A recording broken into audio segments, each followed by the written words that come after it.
Thank you so much for tuning in to Let's Talk About It. I know it's been a minute.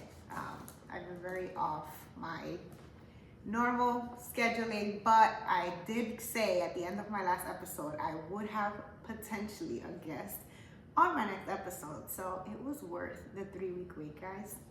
I have a guest, special to me. So he's a very special guest to me. And I feel like he needs no introduction because if you know him, then you know that he needs no introduction. But some of you guys that watch this might not know who my husband is because I know I have people that have messaged me before, like I watch your stuff. And it's people that I don't know like in person and I've just come to know through social media. So this is my husband, guys. The man really needs no introduction if you actually know him. But for those that don't, Junior, that is what I call him. That's not his government name, but we're not gonna get into that. But I say he needs no introduction because he is just a very bold human being, if I can categorize him in one word. I would say bold, and it's a quality that I admire. He's working on it because boldness can, be a little too much sometimes. You can't be bold with everybody, but I mean, I admire it because I'm not that bold. I definitely hold back a lot more than he does, but he's on a good podcast, right? Because this is Let's Talk About It, hashtag keeping it real. That's the whole bottom baseline pretty much of this channel. It's talking about things nobody wants to talk about, giving you unfiltered and real stuff, even when it doesn't sound cute. And today we are going to talk about how obedience can be so ugly. And I know people are going to be like, what? Obedience is beautiful. Listening to the Lord is great. Yes, in the concept of obeying the Lord, it is beautiful, right? When we can listen to God's voice and do as he says. But when you're actually walking in obedience, it can be ugly, scary. It can be a lot of things and not feel beautiful. So we're going to talk about that. And I want to start off reading Acts 5:15. And I really should get an English Bible at this point because I always read it in Spanish, but then I have to go back and forth. Because if anybody is listening and you only speak English, I obviously want you to not miss out. Do you have yours in English? Okay, great. Acts 5, 29. Sorry, I think I said 15. And then I'll jump to Genesis, but I'll tell you when I'm there. Okay, so we'll do Acts 5:29 first. I'll read it in Spanish, and my lovely husband here will read it in English. And it says, respondiendo Pedro y los apóstoles dijeron, es necesario obedecer a Dios antes que a los hombres. But Peter and the apostles answered, we must obey God rather than men. And then Genesis 12. Just those first two verses. Go ahead. Okay, so in Spanish it says, pero Jehová había dicho a Abraham, vete de tu tierra y de tu parentela y de la casa de tu padre a la tierra que te mostraré, y haré de ti una nación grande y te bendeciré y engrandeceré tu nombre y serás bendición. Now the Lord said to Abraham, go from your country and your kindred and your father's house to the land that I will show you, and I will make you a great nation, and I will bless you and make your name great so that you will be a blessing. So, two things. I wanted to read in Acts because that verse is very popular. I think it's very well known that the Lord calls us to obey him, right, before men. And what we read, right, this is Peter and the apostles, and they're responding to something. This was a time where there was a lot of religiosity going on, right? And they did not want them to preach about Jesus. Like, they were pretty much telling them, you have to respect the laws of the nation. You can't be preaching about Jesus out here. And that's when Peter told them, well, hold up. We understand that that's the law and that the law needs to be respected and abided by. We're not saying don't do that. But the law of God, like obedience for the Lord, needs to come before obeying man. Like, if obeying man is going to contradict obeying the Lord, then it's kind of like you have to go where you're supposed to go with what the Lord has asked you to do. So in this case, it was preach Jesus, right? If you're telling me I can't do that, I kind of need to ignore you and I need to listen to God. And that's what this verse is talking about. And I pulled Abraham because that's what came to my mind when I thought about like how ugly, uncertain, and scary obedience can be. Because if you think about it, God calls this man, first of all, he's old as hell. Like, he's mad old at this point. And he's calling him to go on a mission that he has like no details on. Like, imagine somebody just comes up to you. You're not this young. You're not in your prime. Right now, you're in your prime. You're an old ass dude. Like, you've lived such a long life. Everything around you is like what you've been around for decades upon decades. And Jesus just comes and says, well, grab all your stuff. Like, I need you to go somewhere. But he doesn't tell you exactly where, when you're going to get there, how you're going to get there, everything you're going to have to go through to get there. He just says, like, let's go. Like, that's it. I need you to leave this place that you've known for decades and let's go.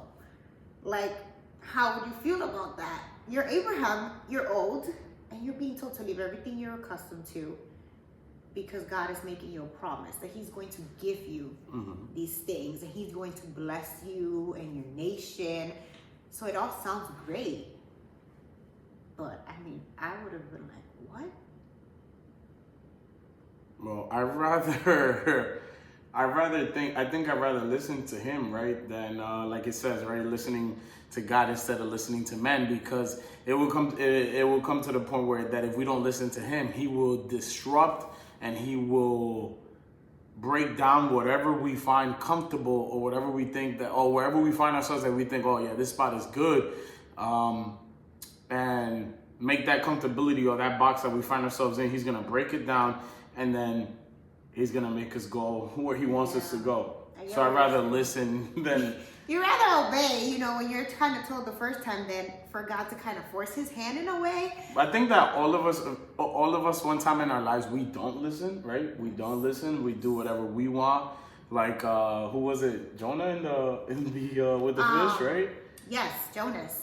Yes. So he had to learn. I don't think that the Bible doesn't talk about it, but I don't think there was another time where God told him to do something that he didn't follow and do it. After he learned his lesson, got ate up by that fish, he was like, all right, I'm going to go do what you told me to do in the first place. Right.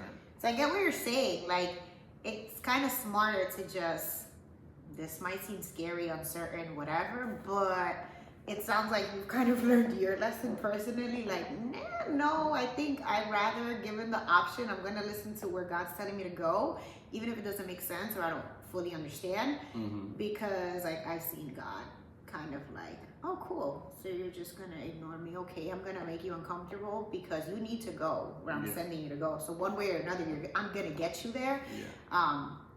What what are you talking about? Like, what part of your life do you feel like obedience has been either like ugly, scary, where you're like at this, sounds like a more mature point in your life where you're like, yeah, no, even if it is scary, uncertain, like, I'm gonna listen, I'm gonna obey?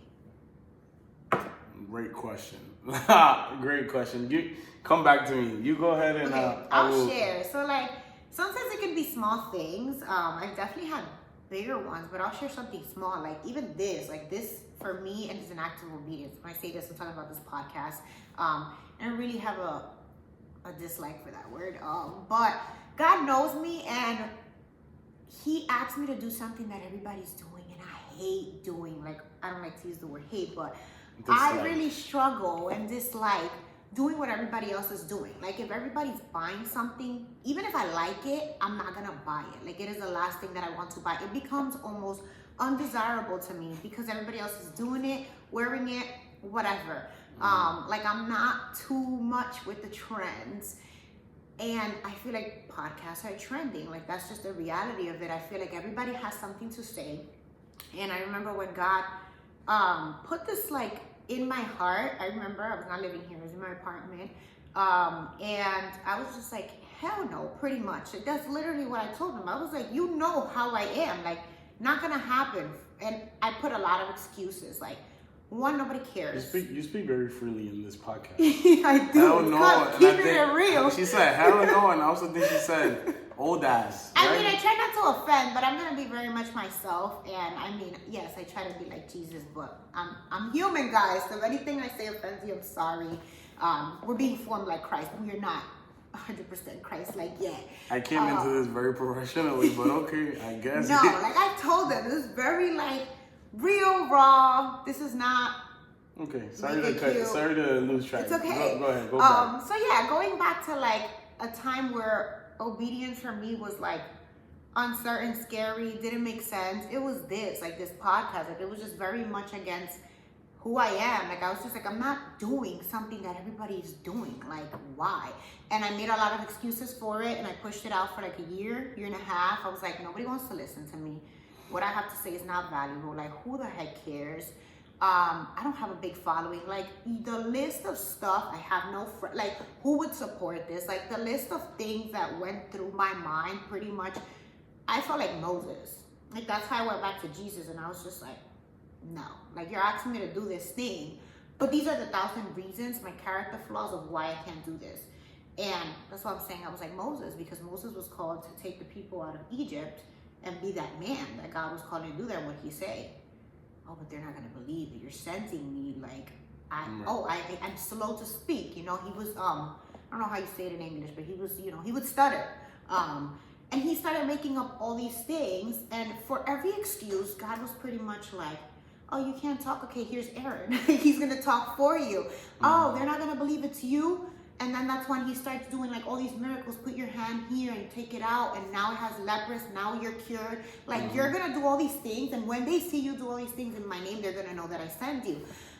So for every excuse, God had something to say to him. And that was pretty much a time for me where I was like, definitely didn't want to do this. And I was disobedient, because I think sometimes we think disobedience is doing the contrary sometimes of what God calls you to do. But I think ignoring what God calls you to do is also maybe even a worse act of obedience, because it's almost like, did I not talk to you? And am I not the person that you say, like you serve me? That's what we say, right? We serve the Lord.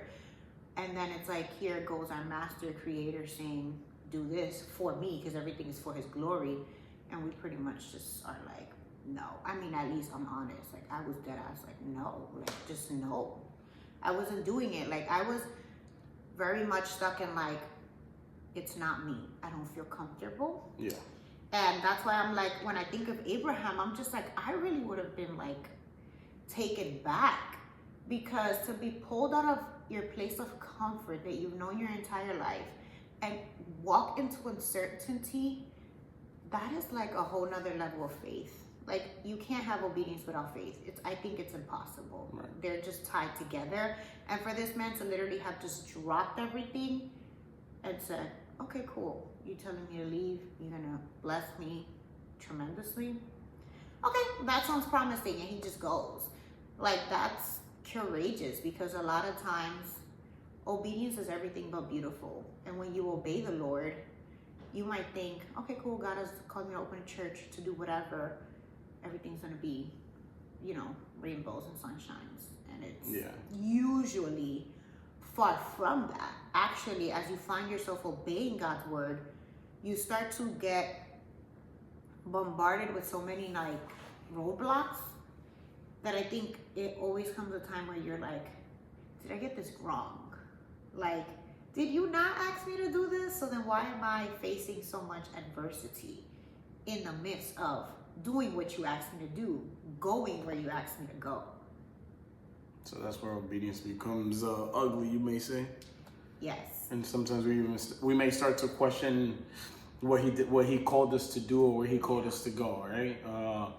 We can use the example of ourselves. We took an obedience to decide to move to Houston. Right?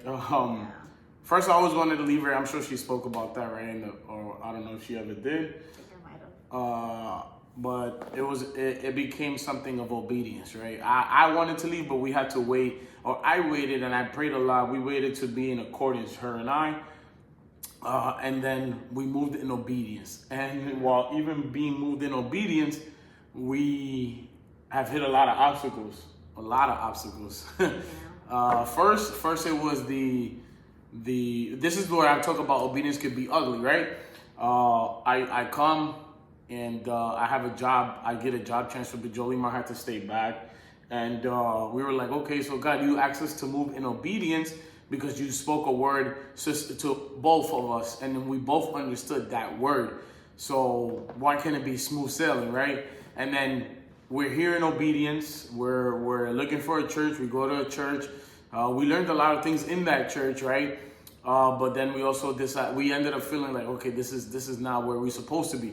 Again, we're in obedience. So God, why is it not smooth? Why is it being ugly? And then while even being here, I end up losing my job, a job that I was doing in New York for such a long period of time.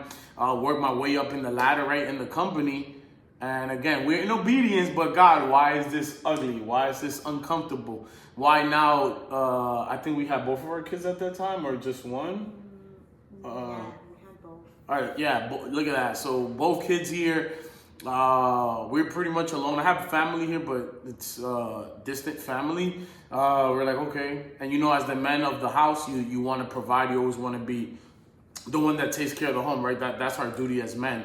So it's like, okay, we're in obedience, so why this? Why now? Why are these things happening? Exactly. But then also the crazy thing is that, if I think about it now, if you maybe one day you'll hear my testimony, right? Jolimar allows it to be in the podcast or whatever. I'm just a guest.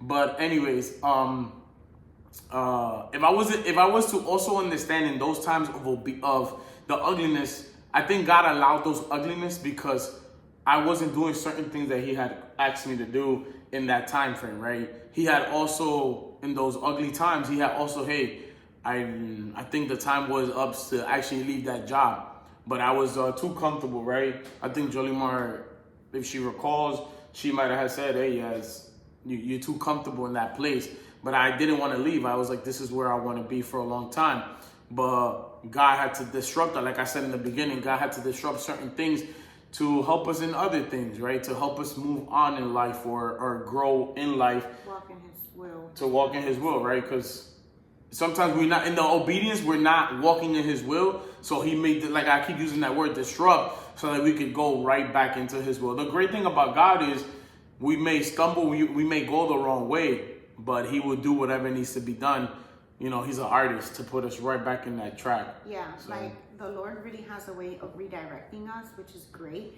And I was recently hearing something and I was like, wow, like that's obedience, God's will. I've shared that. Like I'm very big on that. And I think ever since I can recall, like a teenager, and I started experiencing God myself really at a personal level and having a relationship with Him, I was always big on His will. Like I would have a whole list of like things I'd pray for, but my prayer always included, but may your will be above these things. I feel like it was just something in that part of the Bible always just, it stood out to me and it just stuck with me. And it was like every single prayer was like, well, here are all these great things that I want, but may your will be above that. And it's like, if anything that I want does not match up with your will, then I don't want it. Like forget what I just asked for, if that's not what you want to give me, don't give it to me. And I was good with that. I'm generally asking for His will, and I've always been that way. But to, I guess, an excessive point where many times trying to seek His will, like I've been paralyzed by fear of what if I get it wrong. And what I was listening to was literally talking about that, like how to know the will of God. And that's always been like a very big thing of mine, right? And obviously, when we pray, we talk to God, and then Scripture talks to us. Like that's how God talks to us. One of the ways, right? I think community is also a way in which God speaks to us. There are also many other channels that the Lord can use to speak to us. And what was most impactful about what I heard was this biggest takeaway that I had was, you can't really ever get it wrong if you're seeking the will of God. Like, even if you take a wrong turn, right? God really wanted you to go left, but instead you went right.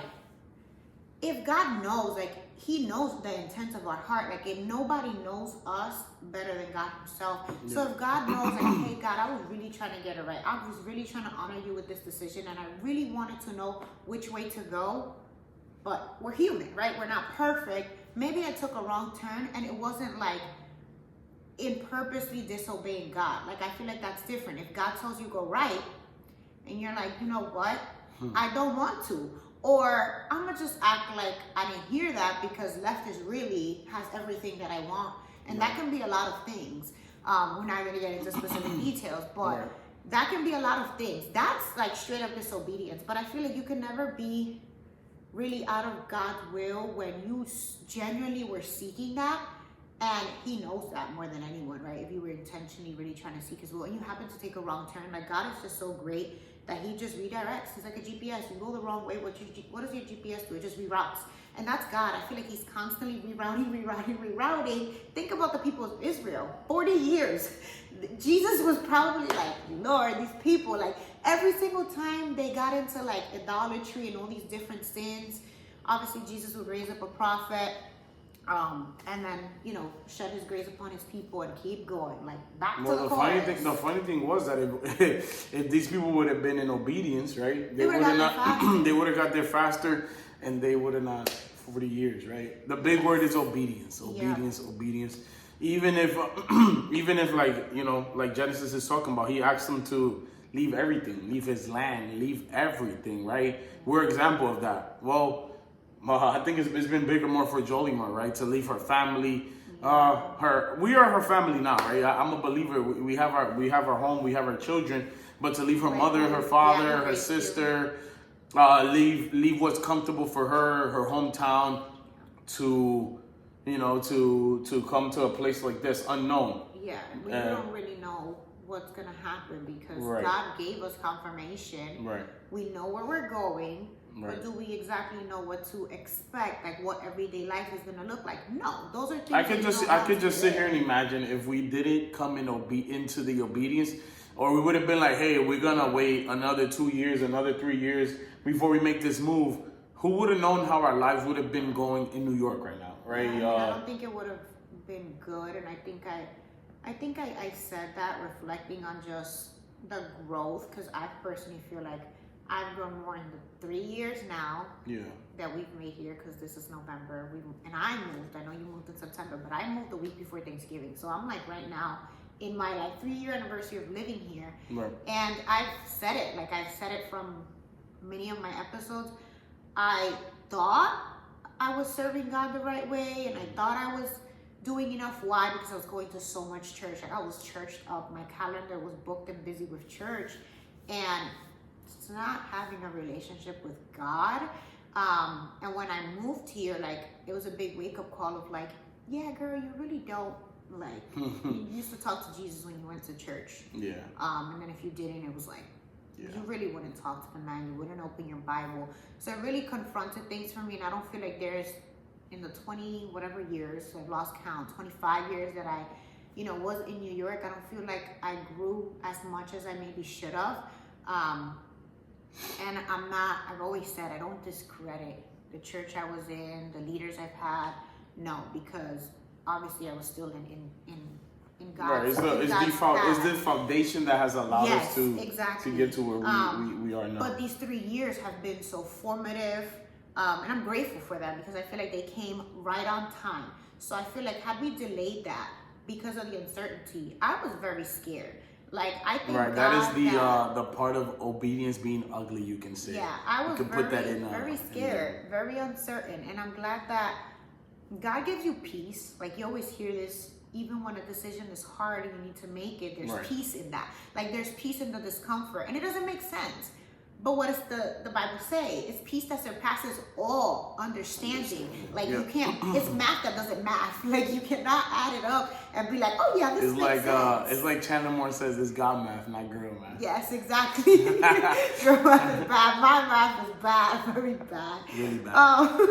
But yeah, it's not mathing, it doesn't make sense, but that's what God does. That's why it's the peace he gives, and nothing that you can find in this world.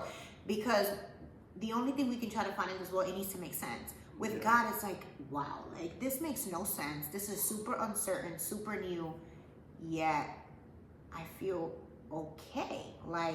And that's why I say obedience and trust, they go hand in hand, because you can be obedient.